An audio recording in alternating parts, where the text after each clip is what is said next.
let's go right ahead and talk about this game 5, this final matchup between the Celtics and the Mavericks, the final game of the season, the closeout game, whatever you want to call it. So the Mavericks, they ended up getting blown out of the water again, 106 to 88, and again this Celtics team just showed the Mavericks why they were just the better team all series. This game was never close.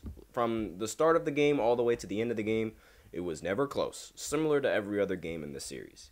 Jaylen Brown, your finals MVP, and also your Eastern Conference finals MVP, ended the game with 21 points, 8 rebounds, and 6 assists, but he wasn't the real hero.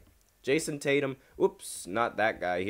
Actually, you know what? Yeah, Kyrie is the real hero for the Boston Celtics. Why? Because he was atrocious throughout the entire series. He's your hero, Boston.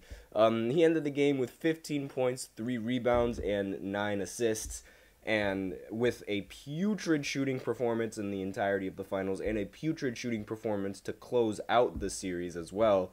He shot 5 for 16 in this final game, and in almost every single game that he's played, and he ended up taking more shot attempts than points scored. This was a horrible performance from Kyrie Irving, and this finals as a whole has been a horrible performance for Kyrie.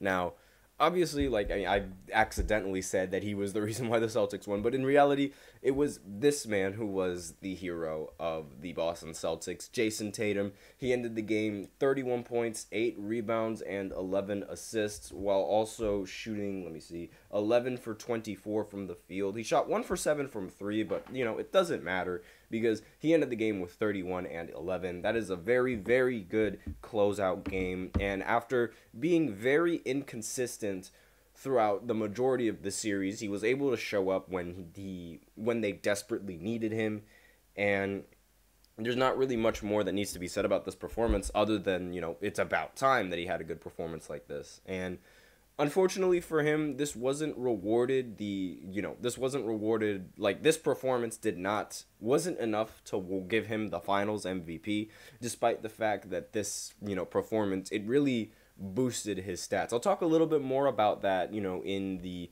fourth segment and probably, a little bit of the second segment, but this performance, it was really close, and it made the finals MVP discussion a little bit more competitive, because if you remember throughout a majority of the series, I was saying, that Jaylen Brown was clear-cut going to be the finals MVP. It didn't matter, and I also didn't mention Luka Doncic. Luka, he ended the game with 28 points, 12 rebounds, and 5 assists. Again, another great performance from Luka, but it was all for nothing because his team and his teammates, they just didn't show up, and they failed to show up with the game in the balance like they've done every single game in this entire series.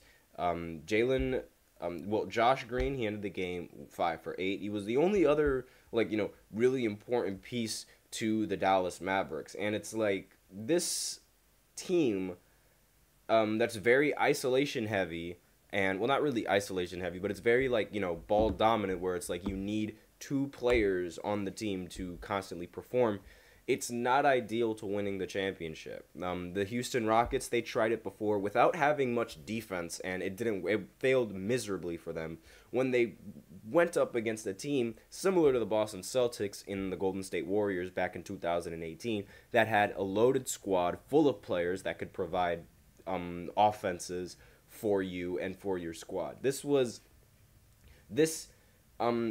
2-person basketball, it wasn't going to work against this team basketball, because if you remember throughout a majority of the season, I'm just going to put Jaylen Brown's averages up here since he is the finals MVP, and I'll talk a little bit about that in a few seconds. But if you notice, throughout a majority of the series, it wasn't Jason Tatum's having a great game, or it was always Jaylen Brown was having a great game. Jaylen Brown, he always seemed to have a great game in every single win other than game 5, he's had a great game in every single one of those wins. In every single one of those 3 games, he's played phenomenally. But on top of Jaylen Brown playing phenomenally, there was also Kristaps Porzingis that played great in game 1. Jrue Holiday that played great in game 2, and then Tatum that played great in game 3. So it was a whole team effort more so than it was just, two players on one team taking all of the shots. And that was the big difference maker and why the Celtics were ultimately able to win. Because while they were running a very similar offensive scheme, they were running a very similar scheme where they had two ball handlers, well, two primary ball handlers. They run a pick and roll. They run a 5-out spacing, whatever you want to call it. But essentially, it's the two main ball handlers, Jaylen Brown and Jason Tatum, doing most of the work. Similar to how with Dallas, it's Kyrie and Luka doing most of the work. The difference between the Celtics and Dallas is that the Celtics, they already have their set, primary ball handlers and their set pieces on the offenses, their number one and their number two option. It's not like the other players on the team can't do more with the ball. That's like the problem that the Dallas Mavericks were sort of experiencing when going up against the Celtics. It's the fact that the Celtics, they had multiple options to run the offense, and they had multiple scoring options at their disposal that they could use. And it's not like if you made sure that Tatum never touched the ball, that wouldn't determine whether or not the Celtics would score or not. The Celtics would most likely still score. Compared to how if it was on Dallas, if you prevent Luka from touching the ball, chances are the Dallas Mavericks aren't going to be able to score. Or if you prevent both Luka and Kyrie from touching the ball, the Mavericks weren't going to score. You can't do that against the Celtics. It's a completely different ball game. And there is someone in the chat. If the Mavs had even one more offensive weapon, even part-time, Dallas wins this series. I think Hardaway Jr. was underutilized. I think you're just dead wrong. Like I understand that, like, yes, if Tim Hardaway was there, the series would have been much more competitive without a doubt. But I think you're just wrong because like that's undermining the Celtics and their defense and just how good of a defensive team they really are. I mean, they weren't able to stop Luka, but they were able to stop Kyrie. And if they're able to stop Kyrie, you really think they're not going to be able to stop Tim Hardaway Jr.? Like, come on. It's no contest. Kyrie, like, you could argue that maybe Kyrie was missing a lot of shots, but at the same time, when have we seen him? I mean, we've seen him play like this bad only against, the Celtics. And while you could make the argument that it's like, well, since he played for the Celtics, they know his game better than anyone. You could also argue that, like, if you, like, guarding Kyrie is one of the most difficult players to guard. And the fact that they were able to slow him down just enough, like, to make him a non-factor and blow out the Celtics in every single game is nothing short of impressive. And I feel like you're undermining that. You can't stop Kyrie, Doncic, and player X at the same time. They just did. They just stopped Kyrie. They stopped Kyrie and they stopped Doncic. Well, they didn't really stop Doncic, but they stopped Kyrie, and that was really the only thing that you needed. Like, obviously, the Mavericks, they weren't going to win without the production from both of them. All you needed to do was slow down one. All you needed to do was slow down one of those options, and the chances of you winning the series were going to be higher than if you were to not stop if you were to just not stop either of them. And most of these wins that the Dallas Mavericks have had throughout all of the postseason has been when Kyrie and Luka perform. So all you have to do is slow one of them down just a little bit, and you win the series. Now, obviously, it's easier said than done.